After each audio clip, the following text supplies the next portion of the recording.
ఓం శాంతి 24/10/2023 సాకార ఈశ్వరీయ మధుర మహావాక్యాలు.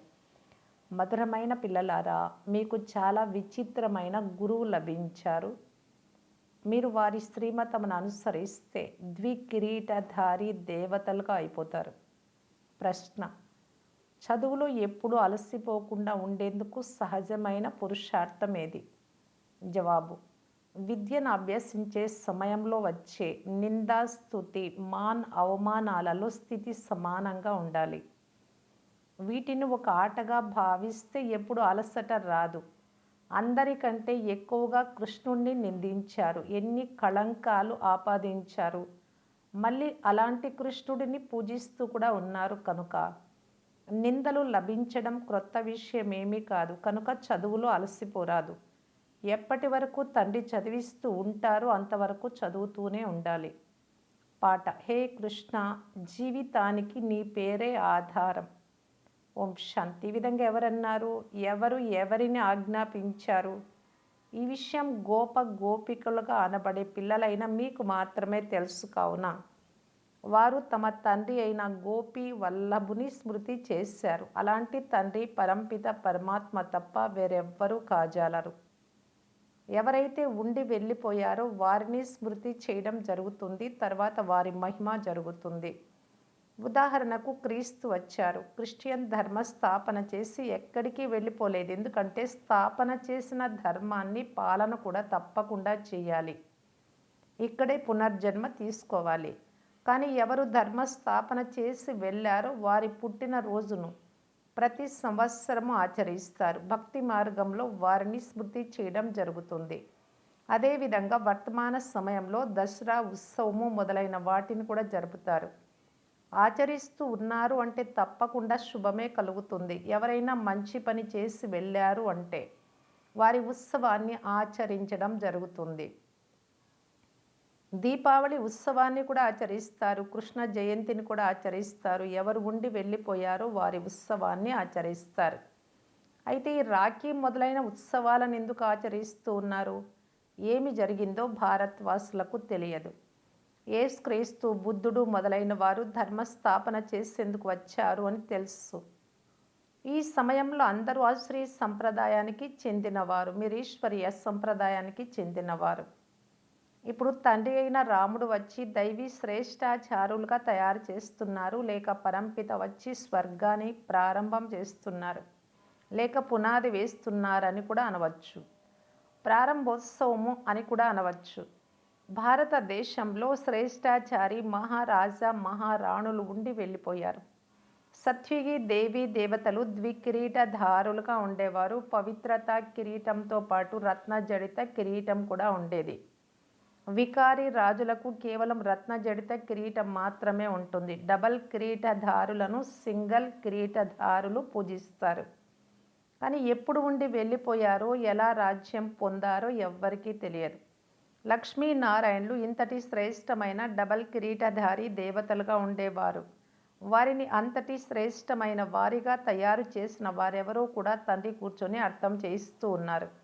ఇప్పుడు దసరా పండుగను ఆచరిస్తారు. తప్పకుండా ఏదో జరిగింది, అందువల్లనే దసరాను ఆచరిస్తారు. రావణుని దగ్ధం చేస్తారు అని మీకు తెలుసు. కానీ రావణుడు కాలిపోయే వస్తువు కాదు. ఇప్పుడు అతని రాజ్యం పూర్తి అవుతుంది. ఎప్పటి వరకు రామరాజ్యం స్థాపన జరగదో అప్పటి వరకు ఈ భ్రష్టాచారి రాజ్యము కొనసాగాలి. రావణ రాజ్యం సమాప్తమై రామరాజ్యము స్థాపన జరిగింది. దాని ఉత్సవాన్ని ఆచరిస్తూ ఉంటారు.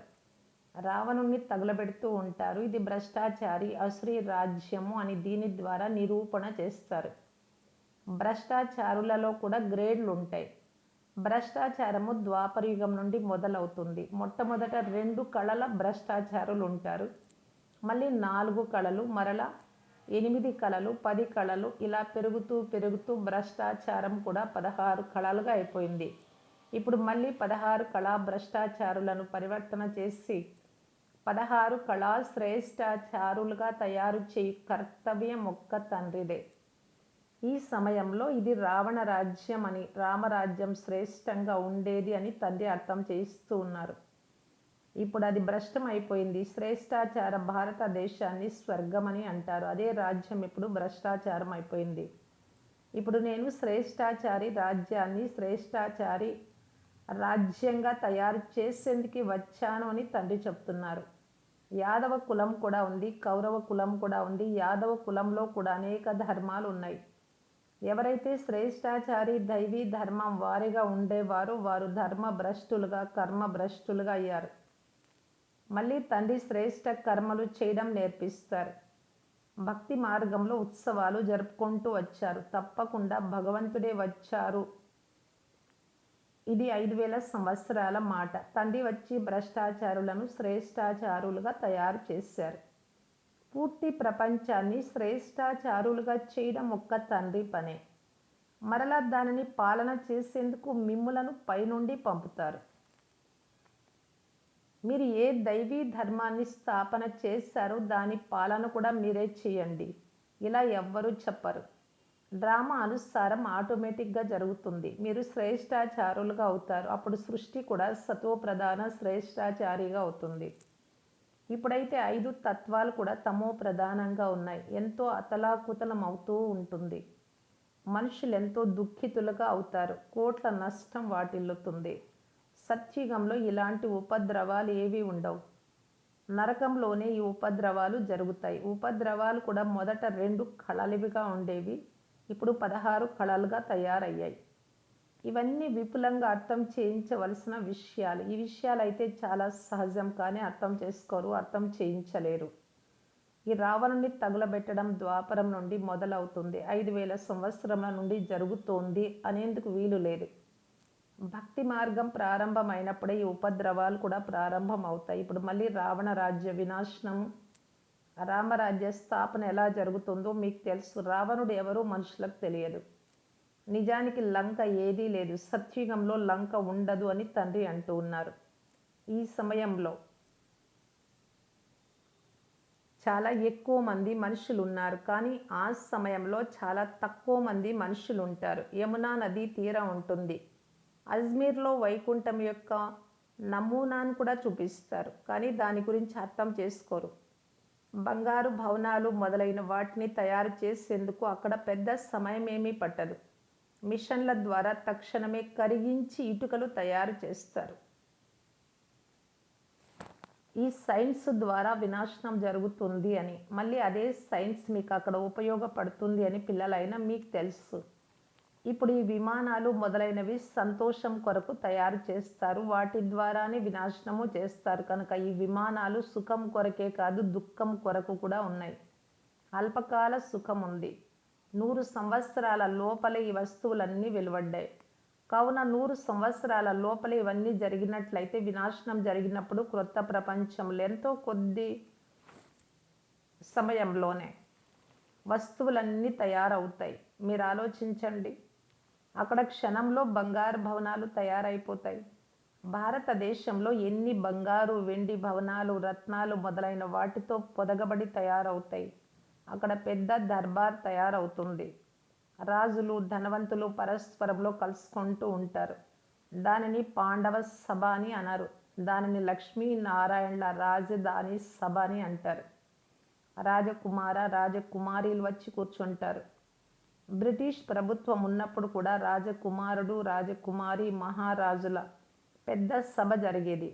అందరూ రాజవంశస్థుల కిరీటాలు ధరించి కూర్చునేవారు. నేపాల్లో బాబా వెళ్ళినప్పుడు అక్కడ రాణా పరివారం వారి సభ జరిగేది.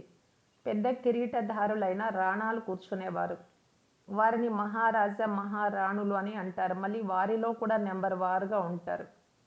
రాణులు సభలో కూర్చునేవారు కాదు, తెర చాటున ఉండేవారు. చాలా వైభవంగా ఆడంబరంగా కూర్చునేవారు. ఇది పాండవ రాజ్యం అని నేను అనేవాడిని. వారు మేము సూర్యవంశీయులమని అనేవారు. సూర్యవంశీయులే కానీ సింగిల్ కిరీటధారులు. వారికి ముందు డబల్ కిరీటధారులు ఉండేవారు. కృష్ణుని గురించి అనేక విషయాలు వ్రాసేశారు. ఫలానా వారిని ఎత్తుకొని పోయారు అని, అది చేశారు అని, ఇది చేశారు అని వ్రాసేశారు. కానీ నిజానికి అటువంటి విషయాలు ఏవీ లేవు. ఏ ఉత్సవాలు అయితే జరిగిపోతాయో వాటిని మళ్ళీ జరుపుతూ వస్తారు. వీరు కూడా ఉత్సవాలను ఆచరించేవారు. రావణ రాజ్యం సమాప్తమై రామరాజ్యం స్థాపన జరిగినంత వరకు ప్రతి సంవత్సరము ఆచరిస్తూనే ఉంటారు. కావున 5000 సంవత్సరాల క్రితం కూడా శ్రీ రావణ రాజ్యం ఉండేది అని నిరూపణ అవుతుంది. తండ్రి వచ్చారు, వచ్చి రావణ రాజ్యాన్ని వినాశనం చేయించారు. అదే మహాభారత యుద్ధం ఇప్పుడు సమీపంలో ఉంది. అంతేకాని రావణుడు అనేవారు ఎవ్వరూ లేరు. మండోదరిని రావణుడి పత్నిగా చూపిస్తారు, కానీ ఆమెకు 10 తలలు చూపించరు. రావణుడికి 10 తలలు చూపుతారు. విష్ణువుకు 4 భుజాలు చూపిస్తారు, 2 లక్ష్మివి, 2 నారాయణుడివి. అలాగే రావణుడికి 10 తలలు చూపుతారు, 5 వికారాలు అతడివి, 5 వికారాలు మండోదరివి. చతుర్భుజ విష్ణువును కూడా అర్థసహితంగా చూపించారు. పూజ కూడా మహాలక్ష్మికే చేస్తారు. మహాలక్ష్మిని ఇప్పుడు 2 భుజాల వారిగా చూపించరు. దీపావళిలో లక్ష్మిని ఆహ్వానం చేస్తారు. ఎందుకు? నారాయణుడు ఏమైనా అపరాధం చేశాడా? లక్ష్మికి కూడా ధనాన్ని నారాయణుడు ఇస్తూ ఉంటారు కదా. అర్ధ భాగస్వామి అవుతారు. కావున నారాయణుడు ఏ అపరాధం చేశాడు? వాస్తవానికి ధనం లక్ష్మి నుండి లభించదు. ధనం జగదంబ నుండి లభిస్తుంది. జగదంబయే మళ్ళీ లక్ష్మిగా అవుతుంది అని మీకు తెలుసు. వారు వారిని వేరు వేరుగా చేశారు. జగదంబ నుండే ప్రతి ఒక్కటి వేడుకుంటారు. ఏదైనా దుఃఖం కలిగినా, బిడ్డ మరణించినా రక్షించండి, సంతానాన్ని ఇవ్వండి, ఈ జబ్బును దూరం చేయండి అని జగదంబను వేడుకుంటారు. చాలా కోరికలు తెలియజేసుకుంటారు.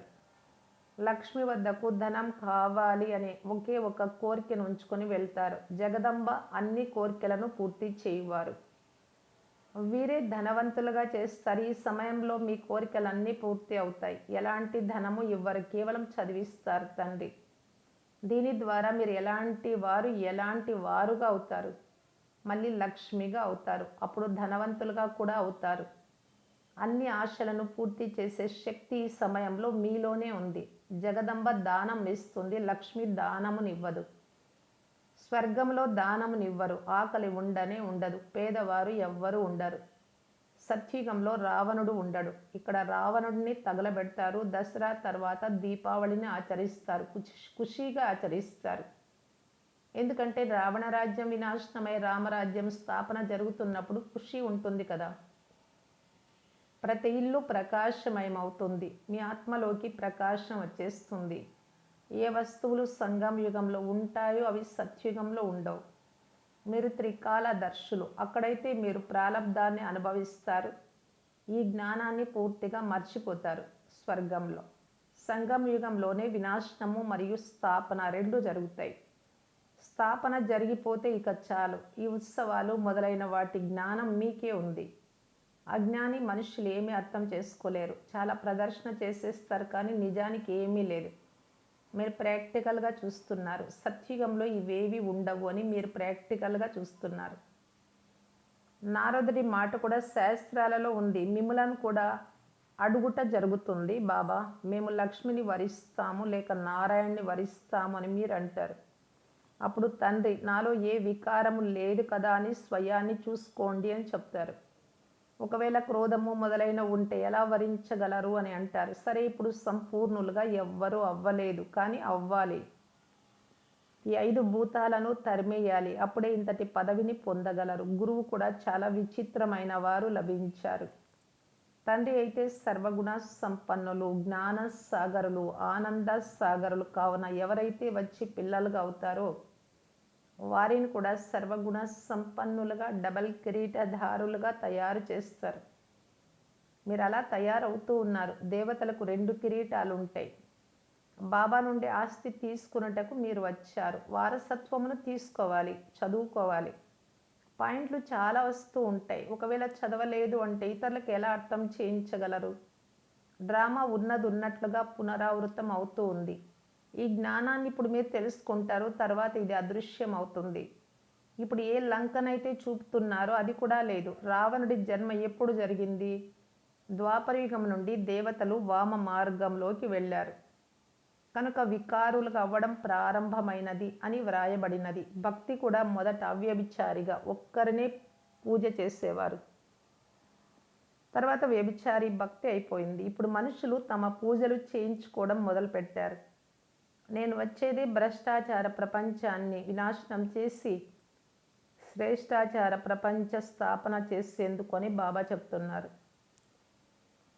కావున తప్పకుండా మొదట స్థాపన చేస్తారు, తర్వాత వినాశనం చేస్తారు. ఇది నా కల్పపు పాత్ర. భ్రష్టాచారుల నుండి శ్రేష్టాచారులుగా చేసేందుకు కూడా సమయం పడుతుంది. ఎంతవరకు తండ్రి కూర్చొని చదివిస్తారో అంతవరకు చదవాలి. క్రిందటి కల్పంలో ఎవరు ఎంత చదివారో వారు ఇప్పుడు అంతే చదువుతారు. చాలామంది పిల్లలు నడుస్తూ నడుస్తూ చాలు, ఇక మేము నడవలేము అని అంటారు. అరే, నింద, స్తుతి, అవమానాలు అన్నీ ఉంటాయి. మీరు చదువుని ఎందుకు వదులుతారు? అందరికంటే ఎక్కువ నిందలు కృష్ణుడికి జరిగాయి. ఎన్ని కళంకాలు ఆపాదించారు. మరి అలాంటి కృష్ణుడిని ఎందుకు పూజిస్తూ ఉన్నారు? వాస్తవానికి నిందలు మొదలైనవి ఇప్పుడు బ్రహ్మకు లభిస్తాయి. సింధులో చాలా నింద జరిగింది, కానీ ఏమీ చేయలేకపోయారు. ఇది కూడా ఒక ఆట, క్రొత్త విషయం కాదు. క్రిందటి కల్పంలో కూడా నింద జరిగింది. నదిని దాటి వచ్చారు. మీరు సింధును దాటి ఒడ్డుకు వచ్చారు కదా. కృష్ణుడు కాదు, ఈ దాదా వస్తూ వెళ్తూ ఉండేవాడు. ఇప్పుడు మేము రాజ్యాన్ని పొంది మళ్ళీ కోల్పోతాము. ఇది కూడా ఆట అని మీకు తెలుసు. అచ్చా, మధురాతి మధురమైన అపురూపమైన పిల్లలకు మాతా పిత బాప్ దాదాల ప్రియ స్మృతులు మరియు గుడ్ మార్నింగ్. ఆత్మిక పిల్లలకు ఆత్మిక తండ్రి నమస్తే. ధారణ కొరకు ముఖ్య సారం. ఫస్ట్ పాయింట్, అందరి మనోకామనలను పూర్తి చేసే కామధేనువుగా జగదంబగా తయారవ్వాలి. దానం చేస్తూ ఉండాలి. సెకండ్ పాయింట్, స్తుతి నిందలలో సమాన స్థితిని ఉంచుకోవాలి. ఇవన్నీ జరుగుతున్నా చదువును వదలరాదు. దీనిని ఆట అని తెలుసుకొని దాటుకోవాలి. వరదానము, తమ శక్తి స్వరూపము ద్వారా అలౌకికతను అనుభవం చేయించే జ్వాలా స్వరూప భవ.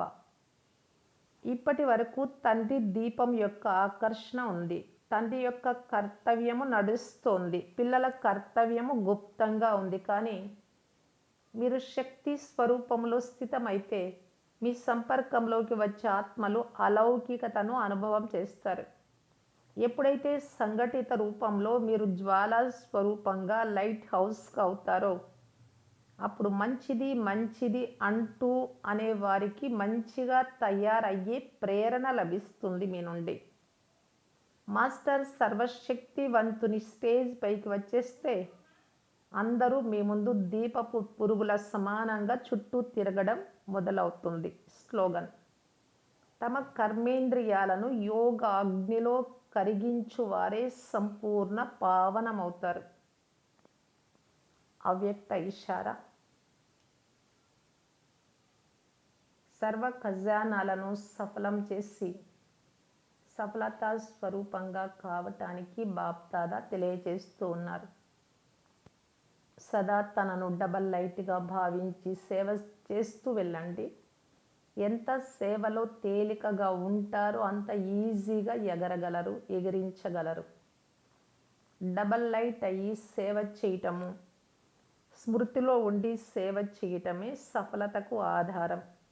ఏ విషయంలోనూ స్వయాన్ని బరువుగా చేసుకోకండి. సదా డబల్ లైట్గా ఉన్నట్లయితే సంగమ యుగం యొక్క సుఖవంతమైన రోజులు, ఆత్మిక మౌజ్లో గడిపే రోజులు సఫలం కాగలవు.